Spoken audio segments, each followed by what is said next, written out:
Okay, I think we should get started. So we are now at the last of the guest lectures. Well, it depends on how we count, but anyway. Today we have Chinmay. Chinmay is a fourth year student working with me in Prague on reasoning problems with LLMs. So I think this area is up his alley. Do you want to say anything more? No, I think this sort of will complete a picture for you, right? So we talked about hallucination problem and how you need to fix it using retrieval. We have talked about ethics problems. We haven't talked about how to fix it. And now we're going to talk about how bad reasoners LLMs are, or maybe not, depending upon what Chinmay is going to say, and how to fix them. So take it away. Hi everyone. So today I'll be talking about large language models for reasoning, and I'll get to what it means to use a language model for reasoning in case that is not clear. So as Professor Mausam said, this is something I've been working on for my BTP over the last 2 semesters, and this particular research area has been really active.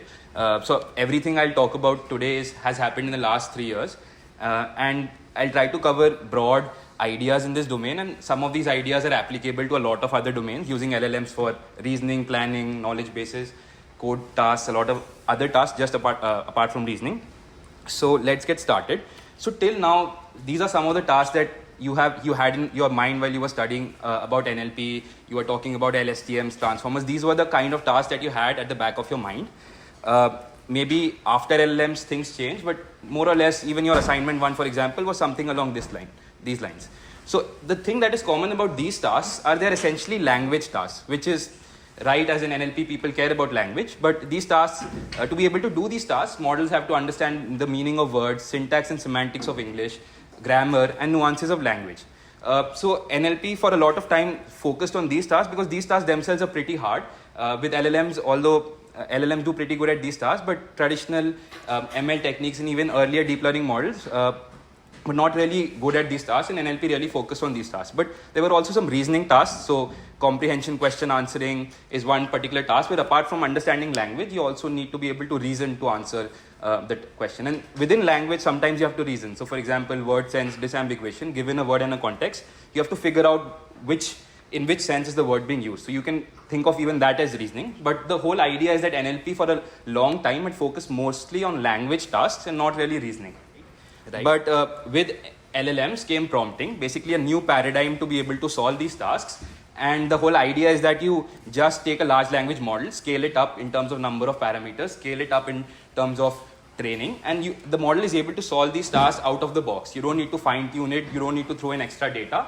The model with some instruction fine tuning is able to solve these tasks with a few in context examples.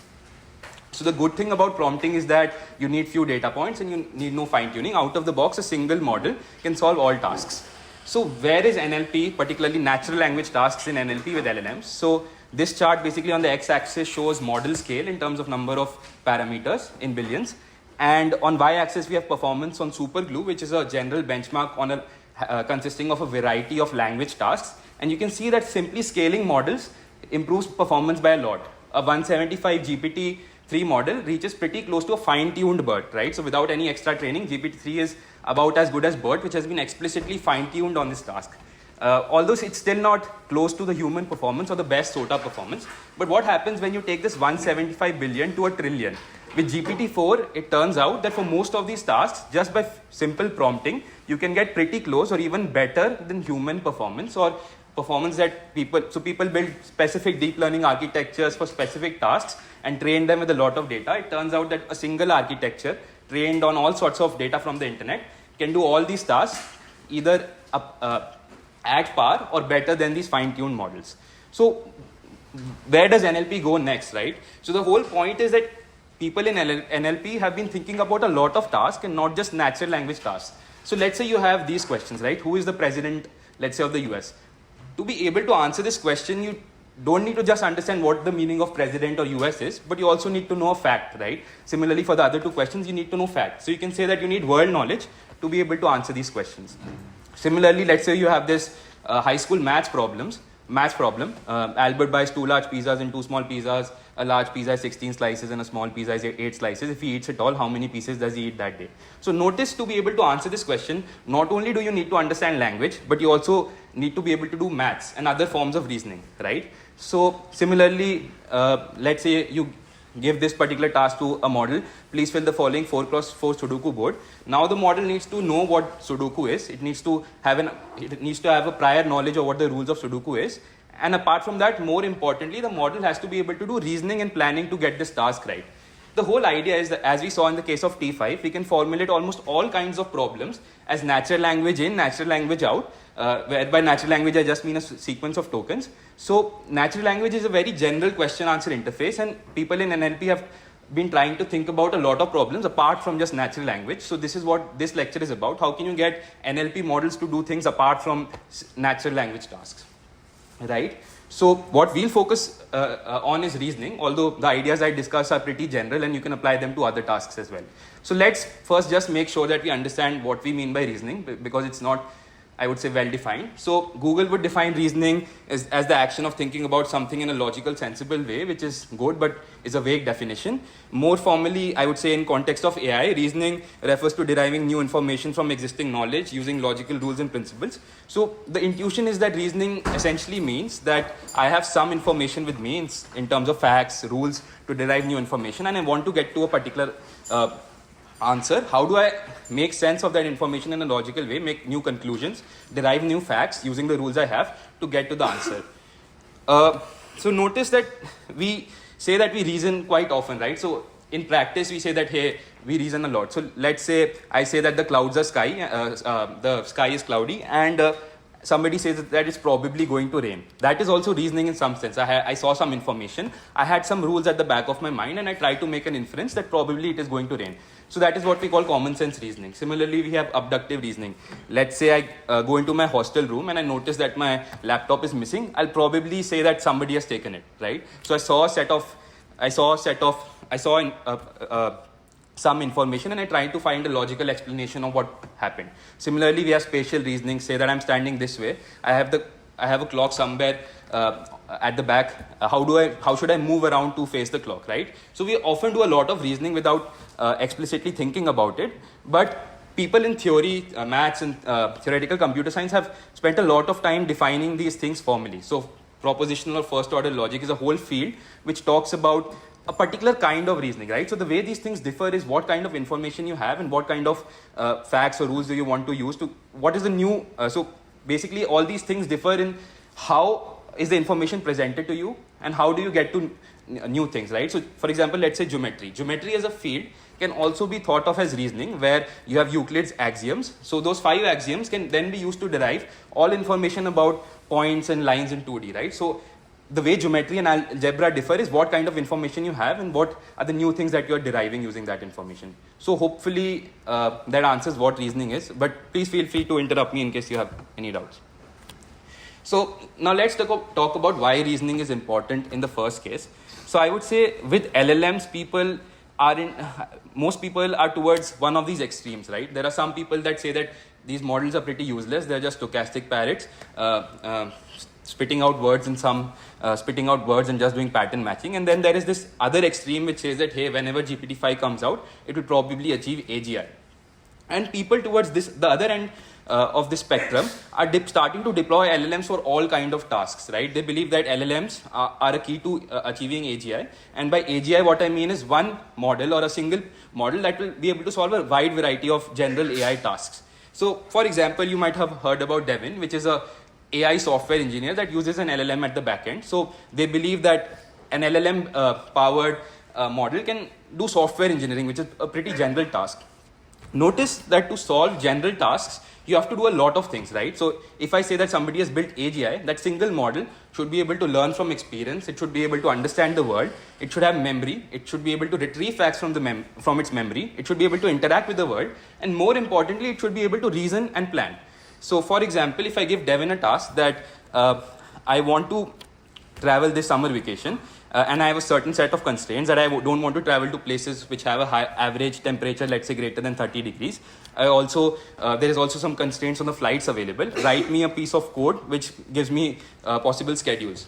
And I provide Devin with APIs to get weather data and flight data. Notice that the LLM, which is powering Devin, has to do a lot of reasoning to be able to answer this question. it needs to figure out that it first has to extract information about weather from the weather API. Then it has to do some calculation to compute average weathers. Then it needs to figure out that it has to extract information about flights. Then it has to see matching between when flights are available and to what locations are flights available, and whether the temperature there is below the threshold, right? So if somebody is deploying an LLM for such a task, they have to make sure that LLMs at least can reason. And that is why we care about reasoning and other things. So the goal for this lecture is to understand that can large language models reason? If yes, what are they good at? If not, what are they bad at? And more importantly, how do we improve them, right? So the ideas we discuss about how to improve them are valid for a lot of these themes, but we'll specifically stick to reasoning, right? So let's have a poll and see. Jump in for a little bit. Yeah. So I should say that one, there are people who are now starting to believe that Chinmay said very quickly that NLP is dead. Chinmay didn't say it. But he did say that a lot of people think that the tasks that we were doing for a very long time in the field of NLP are kind of solved. Right? He did say that. And this is what a lot of people in the research are starting to believe. Right? We'll see if Pranjal agrees with it. Now, if they really believe this, then they can take two views. They can say that NLP is dead, all the fun is in the reasoning, and we are AI people, we will work on reasoning. Or they can say that reasoning is part of NLP also, because language is a fundamental aspect of it. So it depends on whether you are willing to detach yourself from language or willing to embrace language as part of the significant part of the process. If you think that language is just a medium of communication, all the fun is happening after language has happened and before the next utterance is made, then you are thinking like an AI person, and LLM is just a way to communicate, but all the reasoning is happening in the middle, which you are working on. Whereas if an NLP person, you would say that language and reasoning are intertwined, and we will create models which can both understand language and also do reasoning at the same time, and therefore NLP is not there. So it really depends on how you think about the state of the world. Tanjali, you want to add anything? No, you're good? Okay. Who is one faculty member who thinks LLMs are stochastic parrots? Do you remember? Does anybody remember? We have discussed this. Nobody? Well, she is the president of ACL. Her name is Emily Bender. She is a linguist in the University of Washington, and she has now become a very polarizing figure because a lot of people think that she says it in two extremes. She really believes in the power of linguistics, and she feels that everybody should learn about linguistics and think about language differently, not like these highly parameterized models. These highly parameterized models are just stochastic parrots. You should befriend her on Facebook or on Twitter, and you will see the kind of extreme comments she makes.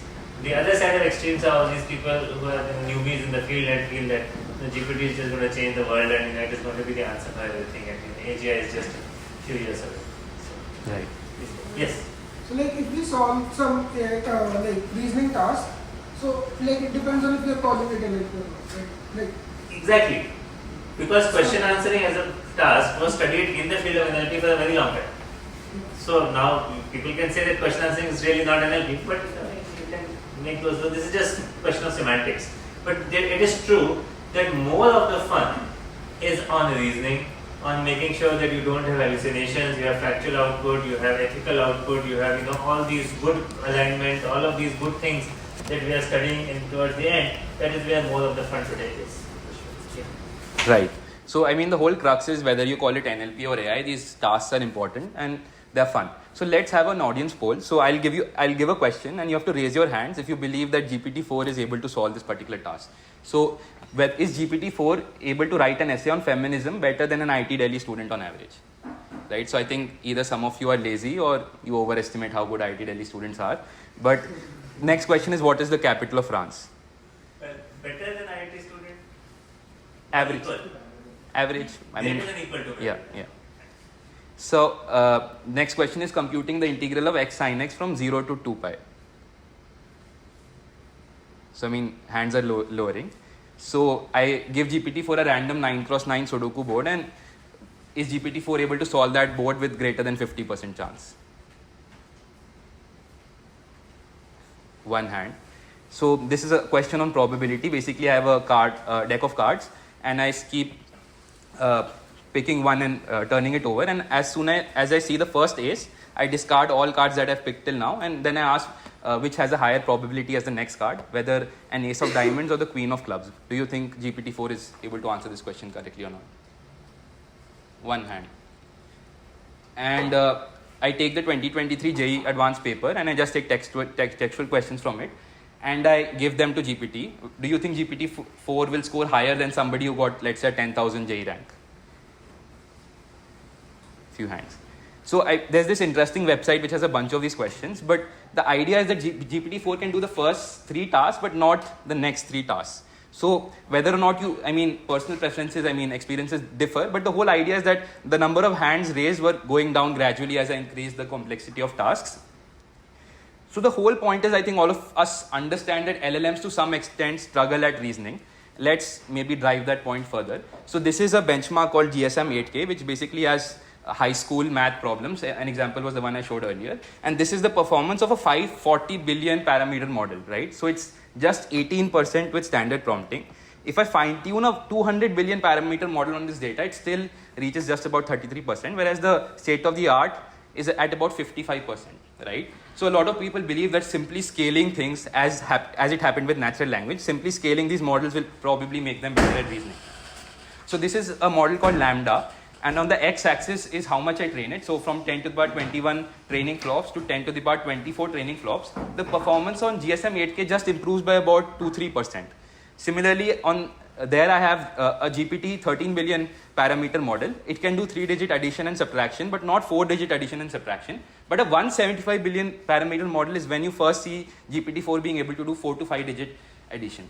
So the whole point is that with large language models, particularly for reasoning, in-context learning does not work that well. And while scaling helps, it doesn't seem to be the answer. You can't take that 175 billion to 1 trillion just to get it to do 6-digit multiplication from 5-digit multiplication. So does anybody have an idea? Yeah. I guess like that 55 score is for the state of the art that you're saying is without pre-training. With pre-training, it's a specific deep learning model built for this task in mind, and then they do fine-tuning as well. So yeah, there are a lot of hacks. Not LLM. Depends on what you call an LLM, but yeah. Bird was an LLM once upon a time. Now it's an MLM maybe. So. Right, but Palm was not built with, let's say, GSM-8K in mind. That model was built with GSM-8K in mind. So now I think all of us agree. Yeah. My question, I think, the converse of what you're going to ask. Why do we expect LLM to be better at reasoning tasks? No, we don't expect. I personally don't expect. But the whole idea is seeing. So let's say 10 years ago, I told somebody that there is a language model that is able to solve all NLP tasks. Probably somebody would ask, why do you expect a single model to be able to do that? So hopefully, maybe some people still believe that there is a single model that can do reasoning. And maybe some people who have not experienced it don't believe that such a model exists. So it's experience. The question is human brain.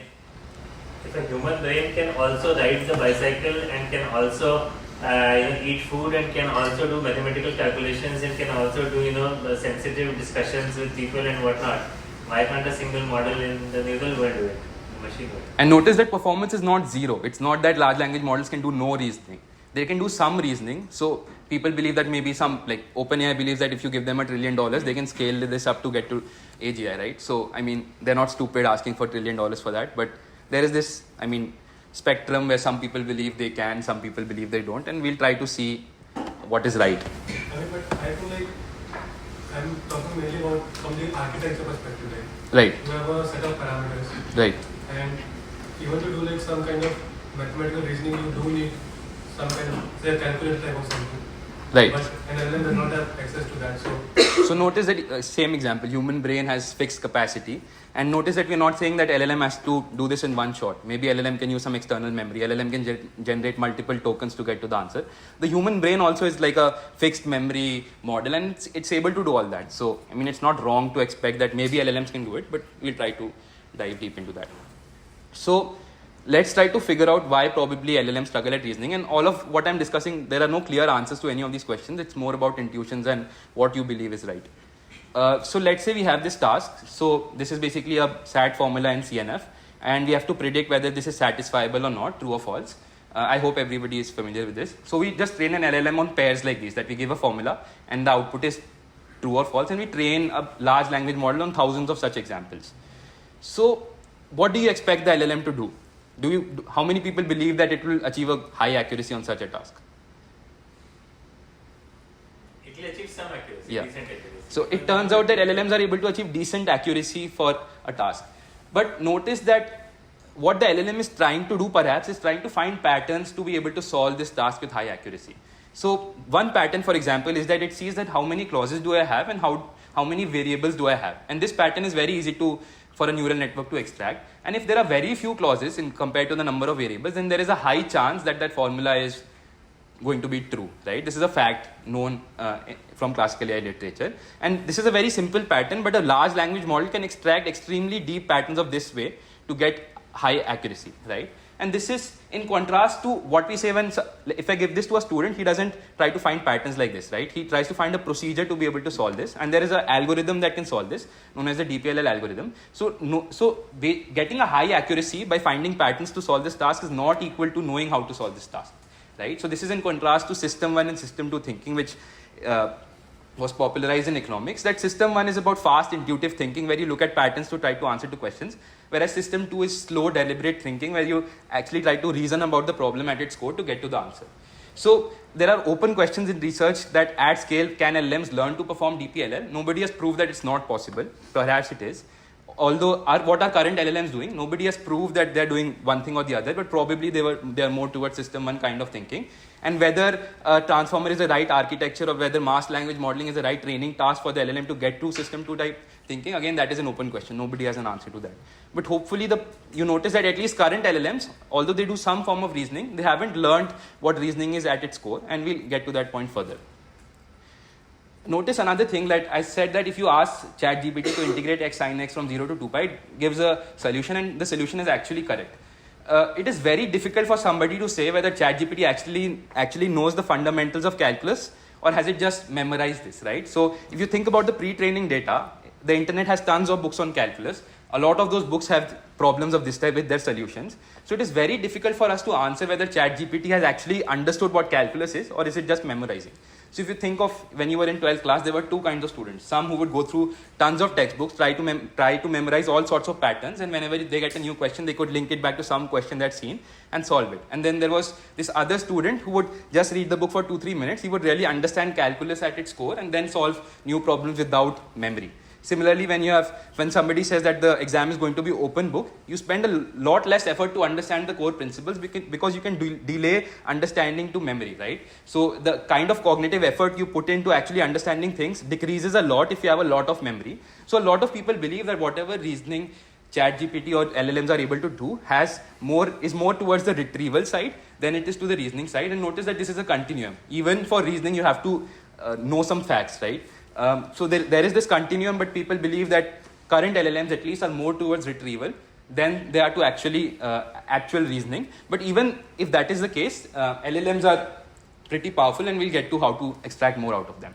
So the whole idea is that the kind of things that these LLMs are trained on is enormous. I mean, 1 terabyte. So if a human reads 8 hours per day, he will never be able to finish the kind of data that ChatGPT 3.5 has seen. So the whole crux is it is very difficult to tell for anybody whether LLMs are doing reasoning or retrieval. But whatever they are doing, we'll work with them and try to improve them. So yeah. So like when you say that if it has solved a problem, so like why do we ask that if it has understood or not? Like if you are comparing it with the human brain, if a human solves it, we are just saying that the human has understood it. But like if GPT is solving it, then why are you questioning if it has understood or not? I mean, I think that boils down to that question on what do you call AI? Whether do you call thinking like humans AI or whether do you call acting like humans AI? So, I mean, this is a fundamental question in AI. What do you consider AI? I personally consider thinking like humans to be AI rather than acting like humans to be AI. But I mean, yeah. But then like if you are saying that if a human can do something, then an LLM could also probably do it.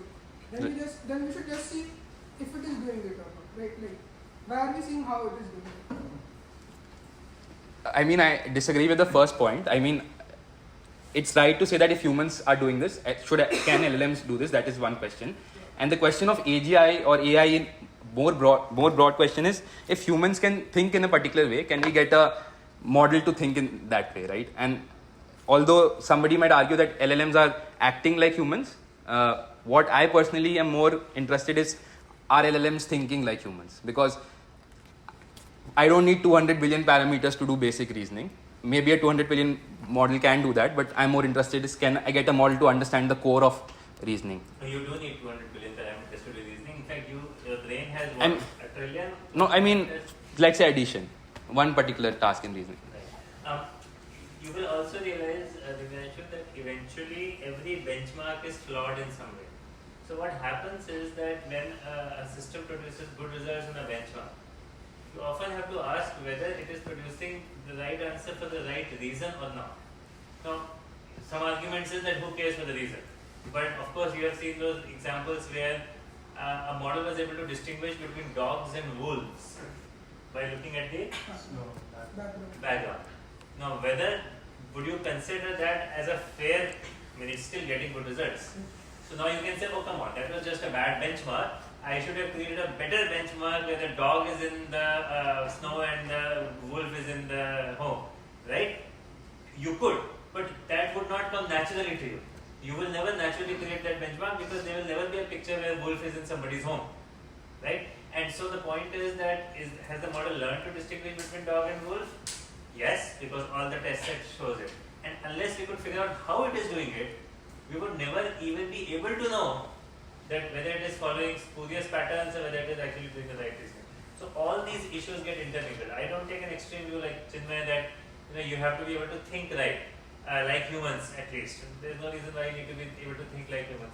But it should be robust across various kinds of settings and so on and so forth, and we are never able to test that. So that kind of the plan. Yeah. Right.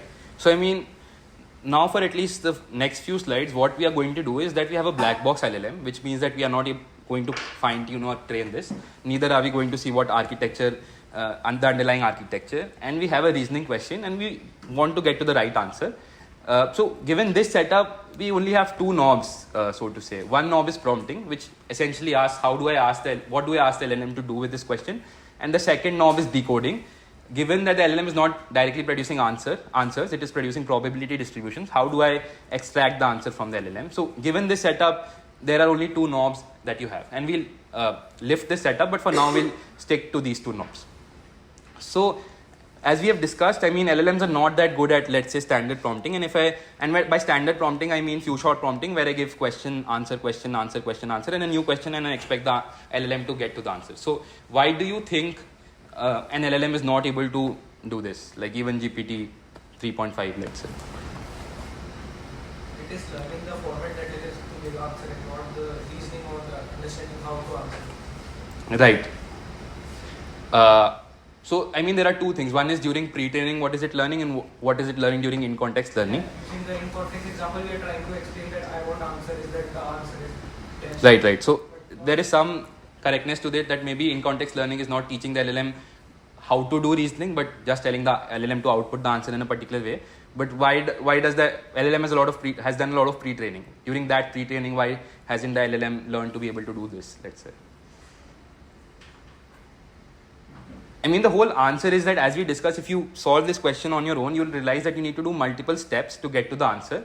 And it is a bit, I would say that expecting the LLM to do multi-step reasoning in a single forward pass or maybe 2-3 forward passes while producing these 3-4 tokens is a big expectation to have, right? Even for humans, if I ask you this question and give you just produce the answer without thinking fast, without thinking slowly, you'll probably produce the wrong answer. And how do we reason about these problems, right? We essentially first understand the problem, then we try to decompose the problem into intermediate steps, and then we solve those intermediate steps to get to the answer. So if I had to think about this problem, probably what was going on in my head is that I have 23 apples. If I use 20, then I now have 3 apples left, and if I bought 6 more, now I have 9 apples left. So this is the kind of reasoning going on in my mind, right? And how do I get the LLM to do this compared to that, right? Any ideas? Right. One is that ask for its reasoning, and it turns out that with larger models can do that directly, but smaller models, if you just ask it for its reasoning, probably like a llama 70 billion would not do that great. So the whole idea is you leverage in-context learning, right? You leverage in-context learning there, why not leverage in context learning to do this, right? So instead of just giving question, answer, you say question, reasoning, answer, question, reasoning, answer. And for a new question, you expect the LLM to fill in the prompt, and it will now produce a reasoning and then the answer. And this is the idea behind chain of thought prompting, right? So essentially augment exemplars with the chain of thought to get to the answer. And what we mean by chain of thought is essentially the sequence of intermediate reasoning steps in natural language. And LLMs learn to do this chain of thought type of reasoning via in-context learning. So as somebody said, you can just ask the LLM to produce the reasoning. That works with larger models, and we'll get to that. But with smaller models, you can improve this by giving in-context exemplars and explicitly nudging the LLM to do this. So can you think intuitively why this should work? So let's take a minute and look at this. So of course in the in-context you have a reasoning in there, but the actual reasoning of the solution in the test question may be different. So it has learned the idea of reasoning, but now it has to do its own reasoning. So of course that is helping. Can you think of an LLM reason why it's a better idea to do reasoning as generation than generate the answer? Maybe it's relating lines. I mean, the first Roger started with 5 balls, so it's relating the first sentence Roger had in 5 Okay, and then? So it will, the next, when we give a question, it will check the first sentence first instead of the whole question, and then. Sorry, what is the model question? I mean, test question got to do with Roger? No, I think he's saying that as in this question, it produces Roger started with 5 balls. Here, the model started with the cafeteria. So it is able to do some pattern matching on the reasoning chain. First sentence. Okay. Any others? Less because the model is seeing its previous output and seeing that it doesn't like go and away on a tangent that I answer something else. Like Sort of, right? So if you think about the same thing, the cafeteria had 23 apples. If they used 20 to make lunch and bought 6 more, now what do you have to do? You have to do 23 minus 20 plus 6, right? And you have to do all this in one forward pass. But if you start thinking aloud, you must have seen these situations where you can't solve a problem, but you start thinking aloud, you start doing something, writing something, and sort of it becomes clearer and clearer how to solve it. So as you generate a few words, you may be able to say the cafeteria had 23 apples, they used 20 to make lunch, therefore in the intermediate they are left with 3. Now to get to this 3, you have to only do like a small calculation. So it might be able to do that. And now that it has solved part of the problem, it can use attention to figure out what part of the question it has already answered, what part of the question still remains, which is 6, give more attention there, get the 6 from there, get the next attention from 3 plus 6, and get to the answer 9. So now you see that as we generate, whatever we have generated up until now is also part of our attention. So intermediate calculation can be part of our attention. So instead of doing a one formula which is 3 into 5 plus 7 minus 12, it might be able to do 3 into 5, get its answer 15, then do 15 plus whatever next thing. So intermediate outputs allow it to do only one step at a time by doing attention on what it has generated. Whereas if it has to do everything at once, it has to do all these things, calculations in one forward pass, which becomes really, really fast. By the way, the one thing that Chinmay is not showing is that the first observation of this was not this one. It was that they just gave the question and said, let's think step by step. They just added this in the prompt. That's it. And they suddenly saw that the ChatGPT model, I think it was a ChatGPT model, suddenly started outputting reasoning and got better results. This completely blew everybody away. I remember this was, I was at NACL 2021. Yeah, I mean, there is this paper that large language models are zero-shot reasoners, which talks about this idea, and I'll get to that. But so the thing is that not all models are able to do that. ChatGPT is explicitly fine-tuned to be more chatty, and by chance it does that. But not all models are able to do that. And yeah, but the whole idea about why models are able to do better with COT is right? So now the model can use pattern matching to at least produce COT-like output. So basically now you have to do two things: produce COT-like output and ensure that it is correct. Producing COT-like output is a relatively easy task that you can do through pattern matching, as we discussed. And also notice that LLMs store a lot of information in their weights, and the exemplars try to help them retrieve relevant information from their weight. So the LLM might have seen a lot of this type of reasoning from maths textbooks. When you explicitly give them these type of exemplars, the LLM starts focusing or starts retrieving those relevant examples from its pre-training. So again, this is an intuition. People have done some experiments to show this, but we don't have clear answers. And as we said, in-context examples guide the LLM to retrieve relevant pre-training data. And it is very easy to produce intermediate tokens, right? So while producing 3, essentially the model has to be able to do 2-digit subtraction. And as another answer is that LLMs are now able to allocate variable computation. If problems have more reasoning steps, we can produce more tokens, decompose the problem, and probably that is why. So another reason, another intuition behind this is, notice that while producing this sequence of, I'll get to your question. So while producing a sequence of tokens, you have to do multiple steps, maybe reasoning, maths, some natural language understanding. And as you scale models, they become better at all these things, right? So if you take a 62 billion and a 540 billion model and compare it, the 540 billion model is better at semantic understanding, one-step reasoning, basic calculation. So since the model is better at all these things, it is much better at producing the right chain of thought. And as you scale models, they really do much better at chain of thought reasoning. Yeah. In the previous example, since the model was not able to do like a simple 3-step reasoning task, so can I use this inference to say that जो integration उसने की थी, that is more of memorization than of actually doing? I mean, most people believe that is the case, but I mean, it's not a formal enough, answer. So probably yes, but I don't have a definite answer.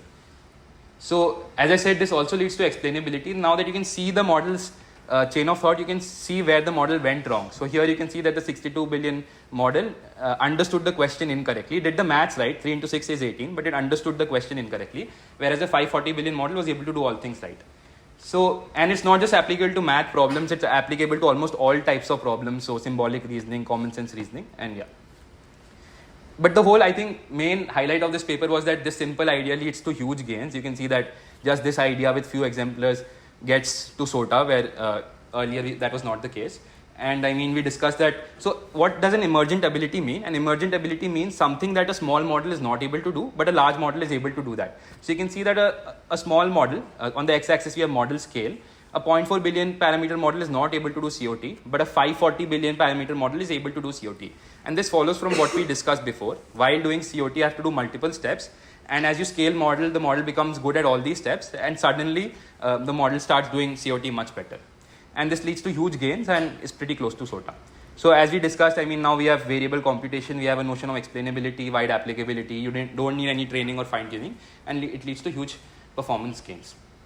So what have we achieved? So we started out with standard prompting.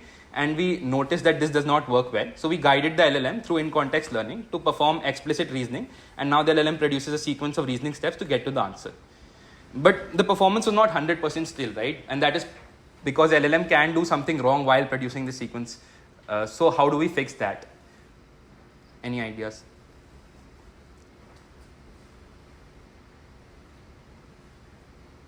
So notice that if I give the problem to you, all of you would get to the same answer, but in a slightly different way, right? Not everybody produces the exact same chain of thought.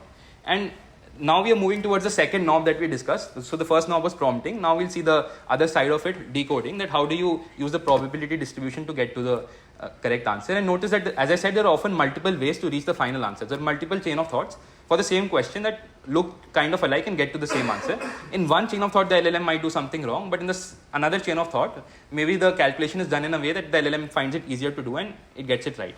So we discussed this in the last lecture, that what we do with chain of thought is greedy decoding, right? Given a question and prompt, we see the probability distribution and we pick the highest, the token with the highest probability, feed it back to the LLM and keep doing this. So this is greedy decoding. But notice that the LLM produced a probability distribution, not a token. So we can get information from this probability distribution and hopefully explore diverse reasoning paths.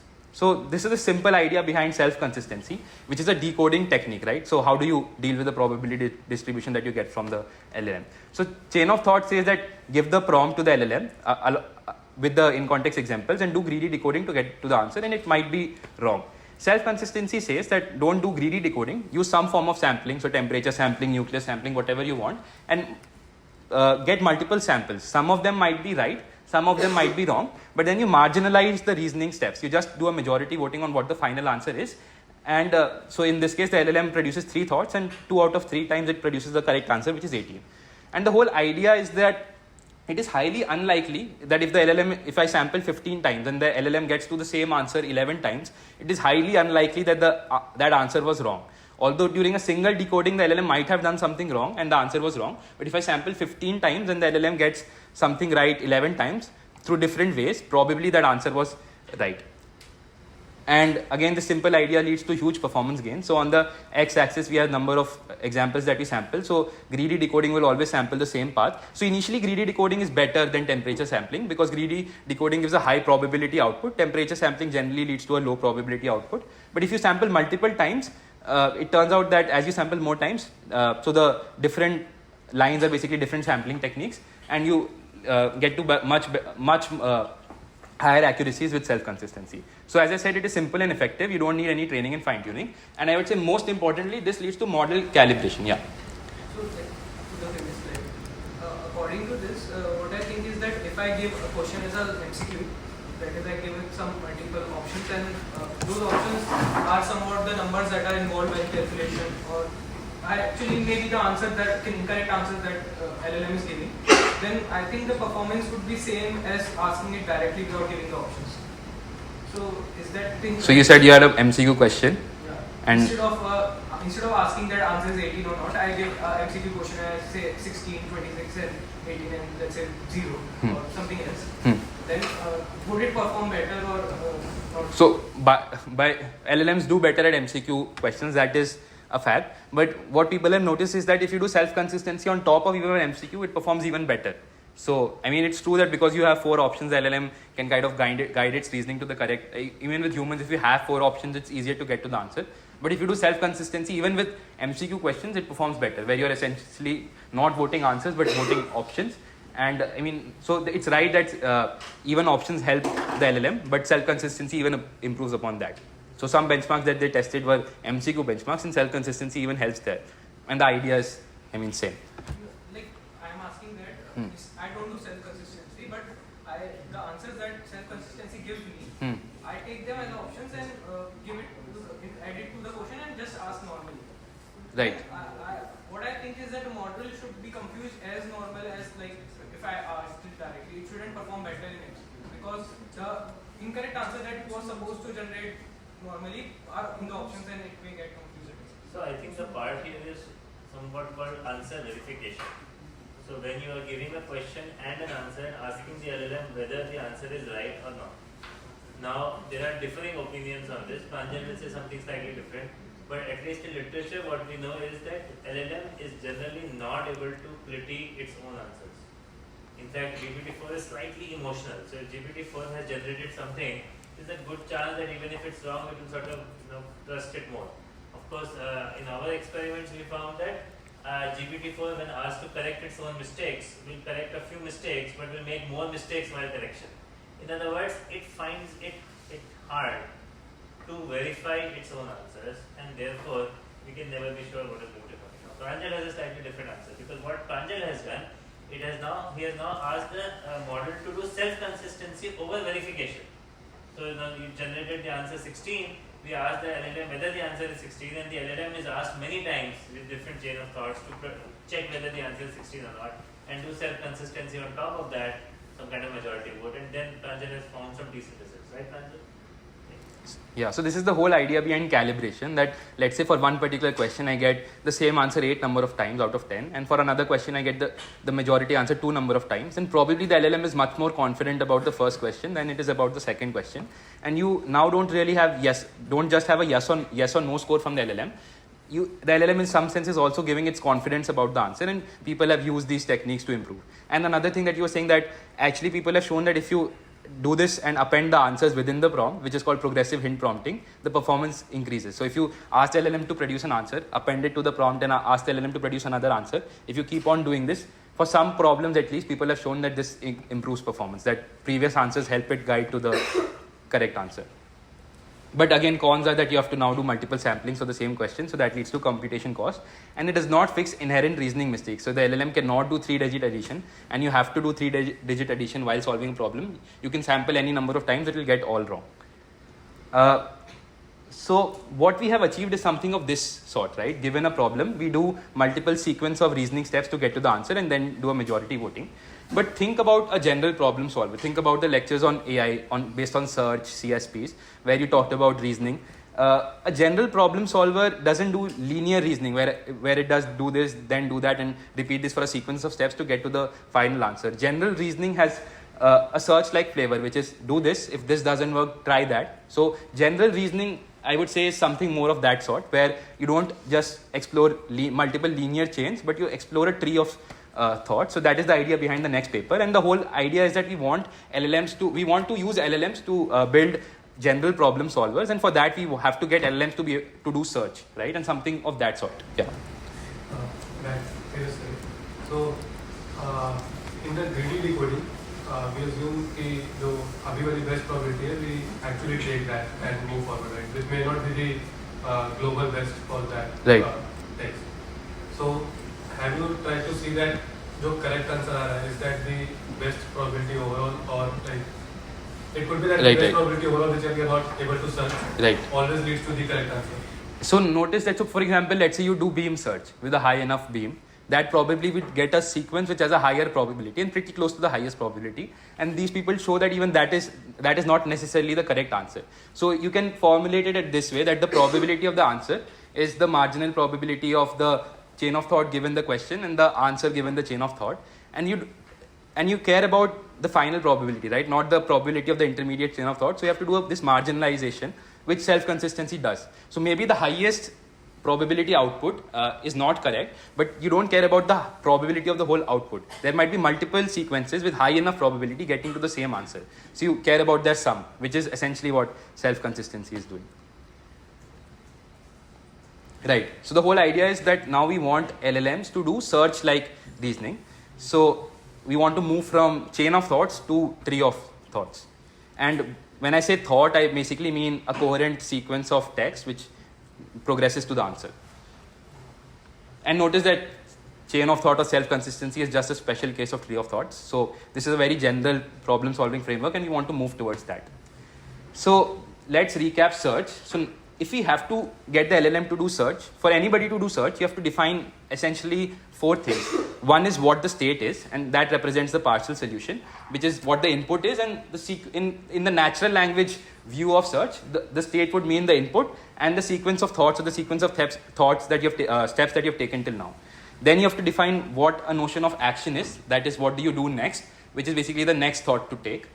And so if you think about informed search, you also have to define evaluation or heuristic functions, which help you guide towards the answer and help you reach the answer faster. So you need to define how good is this state, or how likely is this state to get me to the answer. And the 4th thing is a search strategy. Given all these nodes, which node should I explore next? And this could be so what happens is that you get some things, you get the LLM to do something. So the LLM decides what is the next action to take. LLM understands what the notion of state is. LLM does some form of evaluation where it decides which nodes to focus on.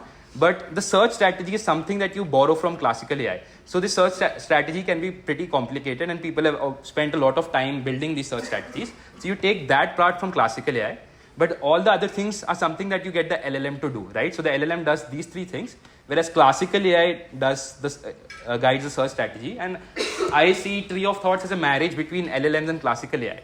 So LLM is not doing everything. So LLM is not explicitly doing search, but the LLM is doing a lot of what search is. But the search strategy, or the core behind this tree of thoughts, is the search algorithm, which we get from classical AI.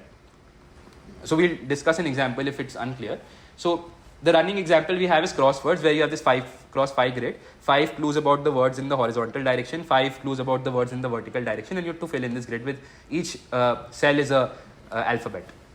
So here, as I said, a state is essentially the input state plus a sequence of thoughts till now.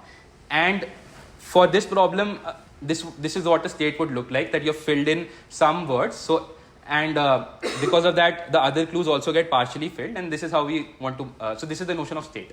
So what we want to get the LLM to do is, given this state, which represents the partial solution, how do I get to the next state? Which means the LLM has to decide what action to do. So in this case, the notion of an action is which word to fill in next and where to fill it in. And this is what we want the LLM to do. So given a state, we want the LLM to give me a set of possible actions that I take. right? So given a partial crossword board, what word should I fill in next? So any ideas of how you would get the LLM to do this? I mean, the answer is simple. So the answer is again simple few shot prompting, where you give the LLM examples of other crossword boards, and you show it how somebody decided to fill in words, and then you ask the LLM for this particular state, how do you fill it in? And you can do multiple ways. So you can give it a state and just sample multiple times to the LLM. Each time the LLM will give a new answer, or you can explicitly ask the LLM to propose multiple answers within one single sequence. So the prompt template differs, but the whole idea is that eventually you get multiple actions for a particular state to take. So in this particular example, you give this state to the LLM, and the LLM, using a proposed prompt, generates these two, let's say, actions. One is that it says you should fill in saloon in H4, or you should fill in this word SRDRY in V5. Also, the LLM gives a score, so you can, from self-consistency, you also get a score that it says that H4 saloon is very likely, but V5, this is not that likely. And you do this multiple times. So for each word completion, you get a score, and then you have this sorted order of actions, which things like DFS can exploit. So DFS will take the most likely action, this is a particular case, but in general, you can equally weigh the actions as well. So you aggregate and you get a sequence of actions, and this is basically the action step in the search. Now we need to evaluate a frontier. So in any search, you have a frontier of nodes, and you have to decide which search node do I expand next. And so given a frontier, the LLM has to assign some form of value. So notice that in BFS, the value comes from the depth. Lower the depth, higher is the value. So you explore lower depth nodes first. DFS, it's inverse. Similarly, for A star or MCTS, the value function is different, but the human decides that value function. Here we want the LLM to do this, right? So how do you get the LLM to do this? Again, same. You do few shot prompting, where you give LLM examples of other states and how you value them, and you ask LLM to value this set of states. So again, you can do a value like prompting, where given a state, you ask the LLM to produce a number or a label like sure, unlikely. Or you can do voting, where you give LLM two states and ask it which state is better, like which state is more likely to get to the answer. And so for this case, the LLM will give these type of categorical labels, that V1, this state V1, where to heap has to be filled with TM dash S dash, is unlikely. So it produces impossible. So you add these scores, and this gets the score for the entire state. And notice that this is very similar to heuristics that we discuss in AI class. But unlike classical AI, no human has written these heuristics, so there's no manual intervention. And unlike methods like AlphaGo, nobody has trained these heuristics. The LLM, we leverage the pre-training of LLMs to automatically get these heuristics. And the fourth component is the search algorithm. So given that you have a way to decide which action to take next and a way to evaluate states, you can just plug in any search algorithm that you have discussed, and you can get the LLM to do search. But notice that the search is done by something external to the LLM. The LLM just produces the actions and the states, but there is an external engine that is doing the search. So it's not that LLM is doing everything, but more tasks are being done by the LLM. And basically, the good thing about tree of thoughts is that it leads to general problem solving, huge performance gains. It leads to interpretability. Now you can see why an LLM took a particular action, because it values it more. How did the LLM come to its conclusions? And I think of tree of thoughts as an integration between classical AI and LLMs, and we'll discuss more ideas along that line. And it's modular. You can change the LLM, you can change the search strategy, you can change the way you evaluate nodes or generate actions, but obviously it's extremely computationally expensive. And notice that at every place I had to give LLM examples of how to do things, right? So there is this human sitting and giving examples for every step. So there is huge prompt engineering effort that goes into getting this to work. And this is not needed for a simple task, right? Maybe it helps for complicated tasks, but it's too much. The cost efficiency trade-off is not great for simple tasks. And so right now we were discussing about prompting and decoding techniques to improve reasoning, and we covered three. So chain of thought, tree of thought, and self-consistency. And there is this never-ending list of prompting techniques. So somebody asked progressive hint prompting, as Mausam suggested, zero-shot reasoning, where you just had let's think step by step, least to most prompting. So there's this never-ending list of prompting techniques. But the whole idea is there are different ways to ask the same question to the LLM, and some work better than the other. And these papers explore what is the best way to guide the LLM to reach the answer. And this is where we'll close the chapter on prompting, and at least this type of prompting, right? So where are we with reasoning? We said that we have this black box LLM. We want to get to the reasoning answer. looked at few prompting techniques, we looked at few decoding techniques, and we noticed that the LLM is good at some things. It's good at natural language understanding, language translation. It's bad at some things. It's bad at maths or reasoning. You can get it to do these things, but then that turns out to be costly, as in case of tree of thought. But the whole point is, if I have to solve a maths question and somewhere I need to do, let's say, addition, why do I have to get the LLM to do that? Somebody has built a calculator. Calculators are pretty good at doing maths. Why do I need the LLM to do that, right? So there is this whole idea where there are these tons of external agents. Every agent is built to do a particular task very well. And we want to integrate and use these agents in tandem with LLMs. So the LLM does some part of the task, something it is good at, and it delegates the remaining task to this external agent, a calculator, for example, right? So LLM does what it is good at, and the agent does what it is good at. And this is the whole idea behind these LLM modulo frameworks. So the LLM does reasoning modulo calculation, where the calculation part is, let's say, done by a calculator. So an interesting story. So I think of prompting where prompter is the tool in this framework. So there was this horse and its owner believed that it could do maths. So it would ask it what is 3 plus 4, and the horse would tap its hoof 7 times. So people were really surprised that this horse can do maths. And then a psychologist noticed that the horse was not really doing maths. Whenever I ask it a question and let's say it's tapping 7 times, as soon as it tapped the 6th time, the owner started sweating, and then it noticed that the owner is sweating, probably I should stop, and it stopped. So notice that although it feels that the horse is doing reasoning, it is the prompter, which in this case is the owner, guiding the horse to do reasoning. So if you notice the techniques that we studied, as the performance improves, the prompter effort also increases a lot. In IO prompting or few shot prompting, I did nothing. In COT, I added those chain of thought in the exemplars. In tree of thought, I did a lot of things. While evaluating states, I gave it prompts. While asking it the next action, I gave it prompts. So as prompter effort increases, there is some sort of answer leakage that we are doing, right? So we are nudging the LLM, but in that process, we are giving it out a lot of information as well. So this is something that you just have to keep in mind, that if you read a prompting technique, try to think about what the LLM is doing and what the prompter is doing. So there is this nice meme that although LLMs have impressive reasoning ability, the only reason that they're able to do that is somewhere the prompter already knows the answer. Somewhere I know that I need to solve crossword through search, right? Or somewhere I know that I need to solve maths word problems through this chain of thought type reasoning, right? So let's get to fixing numerical mistakes. So I should say that a lot of Chinmay's slides are coming from Subbarao Kampam Pati's tweet page and his musings. So if you haven't seen Subbarao Kampam Pati's Twitter account, I would strongly urge you to at least check it out. I think it's Rao 2Z. And he is a super funny professor from Arizona State, originally a planning person, a reasoning person. Doesn't hate LLMs, but hates the hype that is built around LLMs, and he is sort of the extreme negative view towards the hype of LLMs. So he is sensible as a researcher, but he just really kills the hype on Twitter as much as he can. So he's a very, very interesting character, super funny, and that diagram was, I think, made by him. He also printed a t-shirt. So in NeurIPS conferences, he wears his t-shirt and all the fun things that he does. So anyway, so he would be very proud by your class. So now we have, now the whole goal is that we want the LLM to do what it is good at and delegate the remaining tasks to some external tool.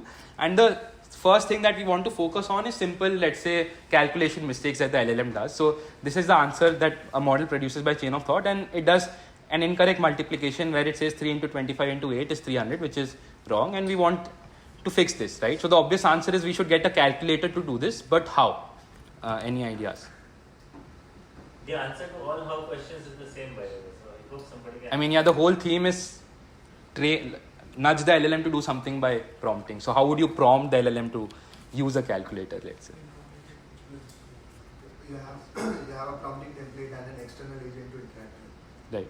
So But what would that prompt template be in this case? In this case, it's just maybe to issue a command to complete this and return that. Right. Yeah. So that is the answer. Right. So what you prompt the LLM to produce the chain of thought in a specific way, where while doing calculation, the LLM produces specific symbols. So the LLM would not say 20 plus 10 is equal to 30. It would say 20 plus 10 in, let's say, angular brackets. And as soon as you see angular brackets, you stop the generation there. You ask a calculator to do the reasoning, and then you replace this sequence of tokens with 30, and then ask the LLM to continue. So this is how you would fix like simple numerical mistakes using, let's say, a calculator. So I mean, this is great. Now we can get the LLM to do, yeah. So once you replace 30, so that is the next input that Yeah. that it gets for sampling. Yeah, so I mean, every time the LLM is just completing the prompt. So as soon as it produces 20 plus 10 equal to an angular bracket, you stop the generation, replace that whole sequence by 30 and now ask it to complete the prompt. Something like a stack, you just take off. Yeah. Yeah, I mean, you can implement it through a stack.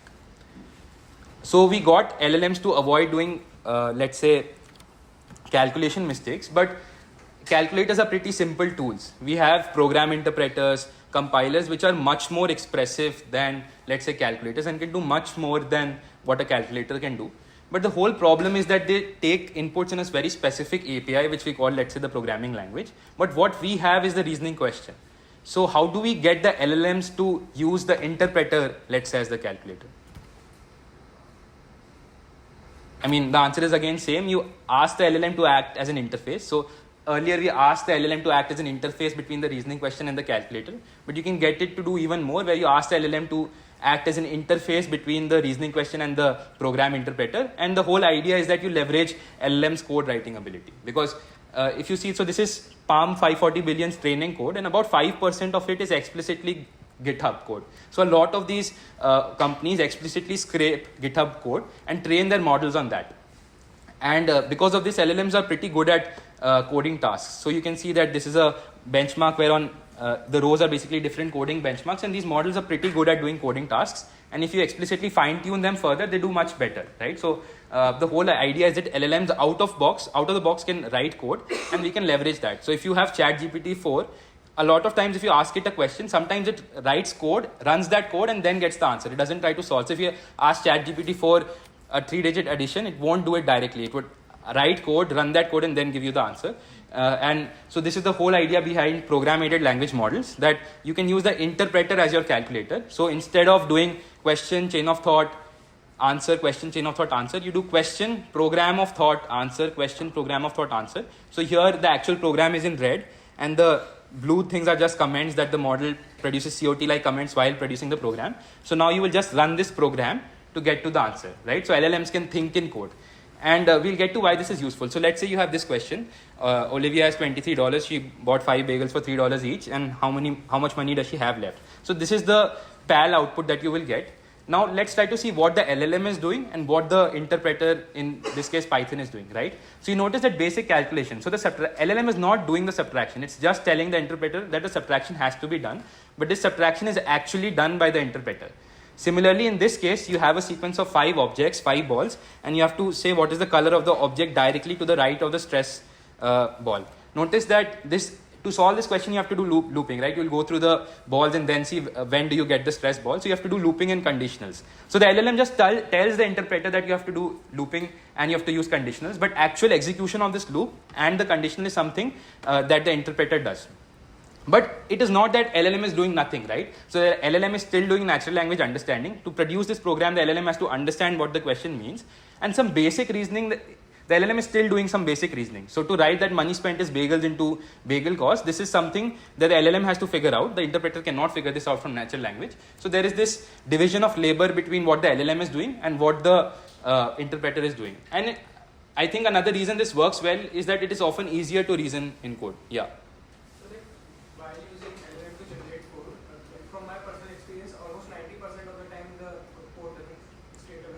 Right. So it depends on the task. Like if you, GPT-4. I mean, for these simple kind of tasks, GPT-4, I highly doubt that it won't be able to do that. But if you give it your NLP assignment and you expect that the code it generates will run the first time, that is unlikely. And also illegal. Yeah. But even for small codes, usually there are some small syntax errors that the core idea or the code Right. that is written is actually correct, but Right. there is a small syntax error. So is there some fix? Yeah. So there are papers which explore automated debugging. So you run the code, you'll get an error message. You give that error message and the incorrect code to the LLM. Give it some examples of how to fix errors, and then the LLM gets to fix code. So I mean, it doesn't work for all types of programs, even large programs. Otherwise, Devon would have worked. But I mean, for these type of programs, it works pretty well. Right.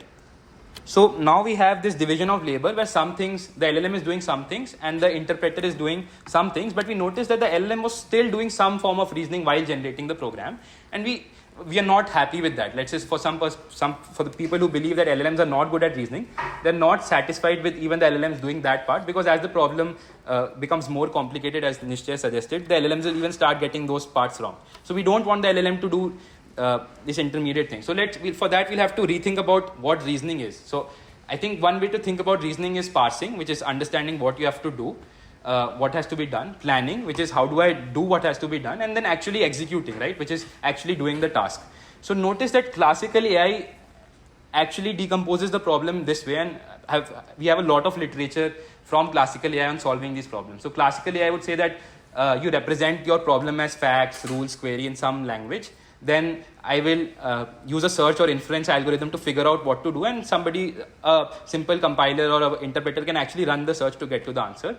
So what we want is to use classical AI and delegate things like planning and executing to classical AI, and things like parsing and natural language understanding, which are what LLMs are good at, to LLMs, right? So think of chain of thought. While doing chain of thought, the LLM has to do all three things. It has to parse, understand the question.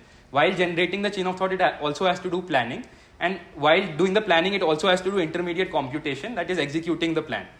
On the other hand, while doing PAL, although the LLM has to do parsing and planning, but the LLM doesn't have to do execution, right? So some part of the task has been delegated to the interpreter. So actually solving these equations, so LLM has to figure out what the equation should be, right? So if you read the question, this equation that the last equation is something that doesn't follow exactly from the question. The LLM has figured out that this is what so you had a set of equations, and then you had to write a fourth equation, which is the solution step. So the LLM had to figure this out, but actually executing this instruction is something that the interpreter would do. But if you make this a problem complicated, even figuring this out will become complicated, and that is because the LLM is doing planning, and then the LLM will get it wrong. So the LLM, while doing this, is not playing to its strength. So Python programs are imperative. You tell the interpreter what to do, and for that the LLM has to figure out what to do, and that involves doing planning, and something that the LLMs are not good at.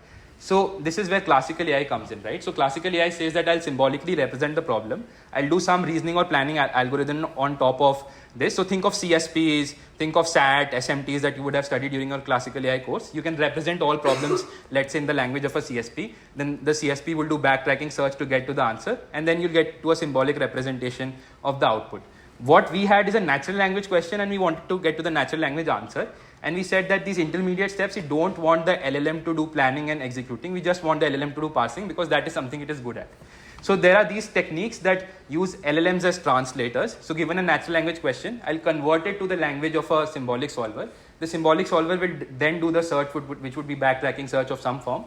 It would get a symbolic representation of the output, and the LLM will again act as an interface and make sense of that symbolic output and get to the natural language answer. So this is the whole idea, that LLMs are great as translators, right? Not just translating between natural languages or from natural language to code, but natural language to any language, in this case that language is of the solver, right? So it could be a formal language, a symbolic language. So think of SAT, CSPs. Previously we were thinking of that language as code. So LLMs can do translation out of the box, because essentially that is a language task, and something we saw that LLMs are pretty good at. So this is the whole idea behind techniques like SAT-LM, where given a problem, you ask the LLM to translate it into, let's say, equations, right? So this is a declarative specification. The LLM is just telling what is given, right? Not how to get to the answer. And how to get to the answer involves solving these equations, which is something which a solver will do. And the solver is pretty good at all these things, right? People have built solvers which have explicit proofs that if you give it an input, it would do the correct thing to get to the output. So the LLM now is playing to its strengths, where the LLM is only doing translation and the solver is actually doing the reasoning. So this is a marriage between LLMs and classical AI, where people who have spent a lot of time building classical AI solvers, we are using that knowledge, and classical AI solvers are doing the reasoning, but the LLMs are only doing the translation. Right? And this is another paper which came out on the same time. So here we were using one particular solver, but you can do it for many solvers, right? So you study logic programming, CSPs, SMT, so all kind of solvers you can. So it doesn't really matter what the output language is. The LLM can do all these tasks simply by in-context learning. And that is because this task is a translation task. So if you read these examples, you would notice that there is this one-to-one correspondence between the natural language question and the representation of that question in the language of the solver. And this is something LLMs are great at doing, right? So we started with saying that, hey, LLMs are great at natural language tasks. They're not that great at reasoning tasks. We tried to improve them by prompting, but then we said that we want to let the LLM play to its strengths and delegate tasks. And then we ended up just using LLMs as translators, right? So we completed this whole circle that we said that we wanted to do more than natural language tasks, but we ended up just using the LLMs as natural language translators. And I would say that this is a pretty sad view of a 100 billion parameter model, right? Is the 100 billion parameter model nothing better? Is it better than, is it good for nothing apart from translation? And that is a wrong view to have. So the next theme we would discuss is how can LLMs help classical AI? So we were seeing how classical AI can help LLMs, but it turns out that LLMs can also help classical AI. And I mean, the results that I'll present, I'm pretty astonished by them myself, but there is this interesting work that LLMs can also help classical AI. So we'll get to that. 10 minutes, huh? Yeah.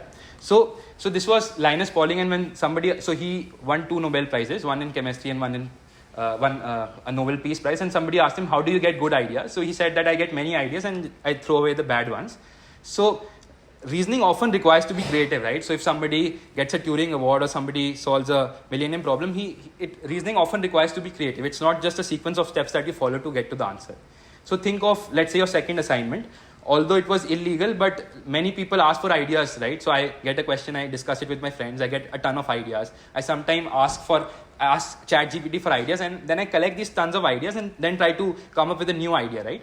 So I asked the LLM for ideas, but notice that if LLM could do the task, it would give you a perfect idea in the first go. So LLM can give you a lot of ideas, and that is because LLM is trained on internet scale pre-training data. A lot of people have put in a lot of ideas about a lot of tasks on the internet. The LLM has learned to compress them, and now the LLM can give you ideas for new tasks.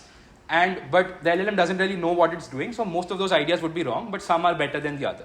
So what you do is you look at these ideas, say this is good about this idea, this is not really good about this idea. You combine those ideas and you get to a new idea which works. So the whole point is that you can ask the LLM to generate ideas, but you need some sort of verifier to guide the model's creativity, right? So this is where RAG comes in, that LLMs can do a lot of things, but you need some way to prevent them from hallucinating.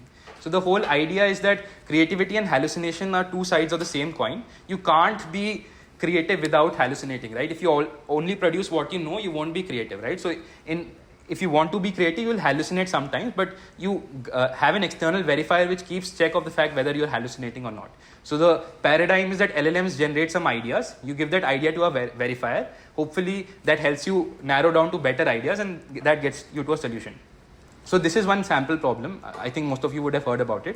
So you have some bins and you have these blocks coming in. You have to place them in these bins so that you take fewest amount of blocks, right? So this is the bin packing problem, and this is an NP hard problem. This is something which is of great interest in CS. So let's say cloud computing. You have these jobs coming in. You have CPU clusters. You want to allocate these jobs to spend low CPU time, right? So this is a combinatorial optimization problem. So in general, it's NP hard, but people try to discover heuristics to do this. So this is the best fit heuristic, where you try to fit in the block in the bin which fits best, right? So what we'll see is a way to generate novel heuristics about these kind of problems. So we can formulate this problem as a program, right? So this is the program essentially has two components. One is the heuristic, which tells you that given a new bin, given a new block, how do I score the bins, right? Some bins are more likely the better fit for this block. So there is this heuristic, right? So the best fit heuristic just says that which is the box with the lowest capacities that still fits this block, right? And notice that there is a notion of evaluation in this, right? You can use your heuristic on a bunch of examples and see how well it works. So you can formulate this problem as a function search, right? So you have a function skeleton where you run this function on multiple problem instances. There is this notion of heuristic which decides how do you allocate bins, and then there is this notion of evaluation which tells you how well did you do. And the whole core of the reasoning comes in deciding the heuristic. but there is also this notion to decide which heuristic is better than the other, because there is some sense of evaluation, which is the idea that we discussed earlier, that there needs to be some sort of verification for what the LLMs are doing. And what we want is the LLM to discover novel heuristics. So the best fit heuristic or the first fit heuristic is a simple heuristic, but you want the LLM to discover a novel heuristic for a particular training data. So what FunSearch does is that it maintains a program database. Initially, you can think that this program database is empty, or maybe has some few seed programs that you give it. For example, the first fit and the best fit heuristic. You sample programs from this database somehow. Maybe pick programs which are better with a higher proportion, and you put them in a prompt. And you ask the LLM to generate a new heuristic looking at these heuristics. So the LLM will look at 2-3 heuristics and try to combine them to get to a new heuristic.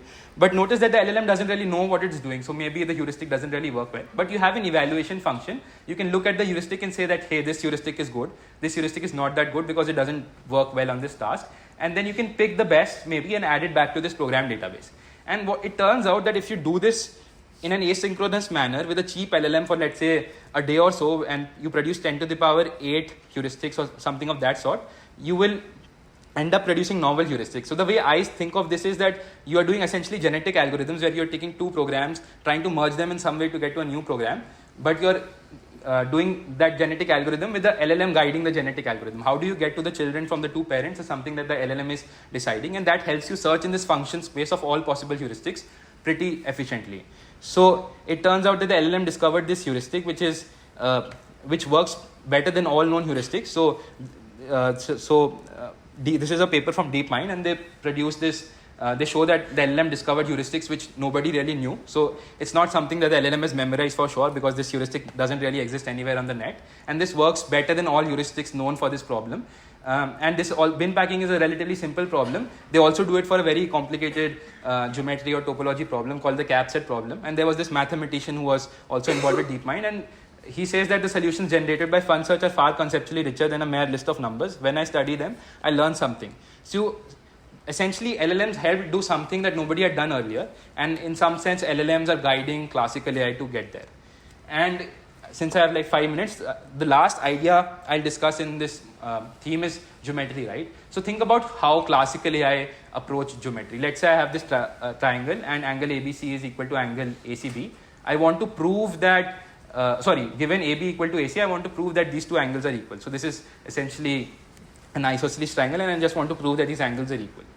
How classical AI approaches this is that you represent this problem in some language, right? So you have this whole language which can express what angle bisectors are, what equilateral triangles are. You express this problem in some language, then you do search over that language to get to the answer. So for example, if 4 points are cyclic, then those two angles must be equal.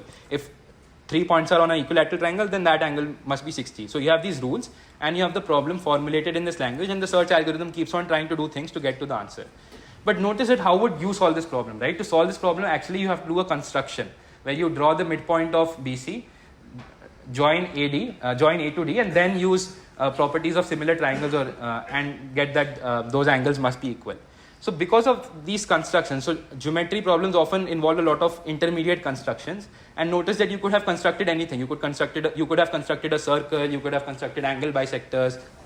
There are infinite things that you could have done with just these 3 points, and that leads to this infinite branching factor problem. So people develop heuristics on how to guide the search, but essentially symbolic solvers really struggle at geometry problems because of this high branching factor. So what LLM can do is suggest constructions, right? Guide the search.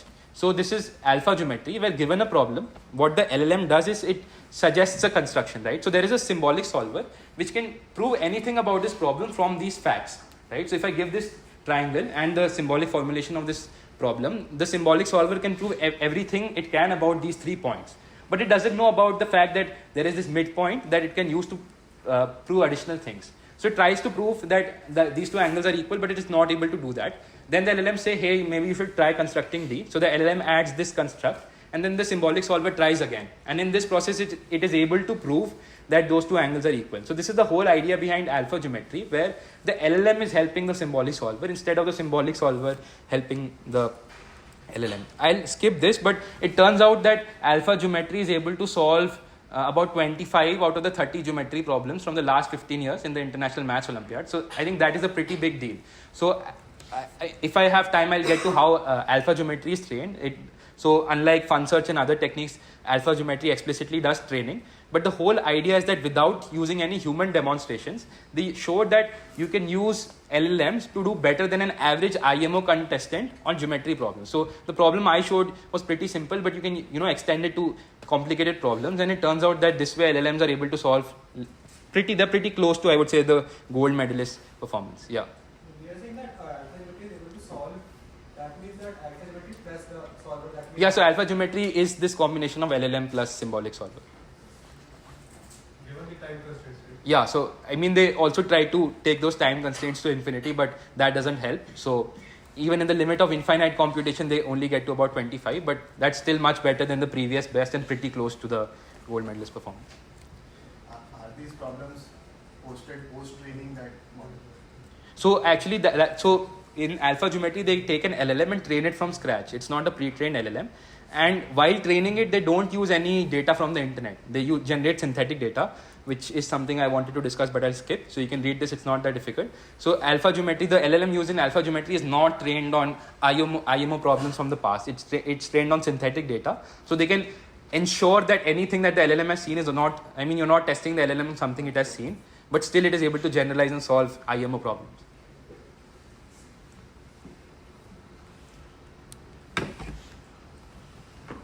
Yeah, any other doubts? You should try to wrap up now. Yeah, so in conclusion, we started studying about reasoning. What is reasoning and why is reasoning important? We saw briefly why LLMs struggle at reasoning.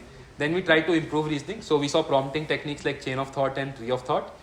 Then we saw decoding techniques like self-consistency. Then we saw ideas of using tools with LLMs where we leverage some strengths from the LLM and delegate other tasks to tools. So with PAL, we saw that LLMs can write code. With logic LM and SAT LLM, we see that LLMs can act as translators. Then we saw the idea that LLMs can act as idea generators, and we saw FunSearch and AlphaGeometry. Yeah, that's it from me. Any doubts?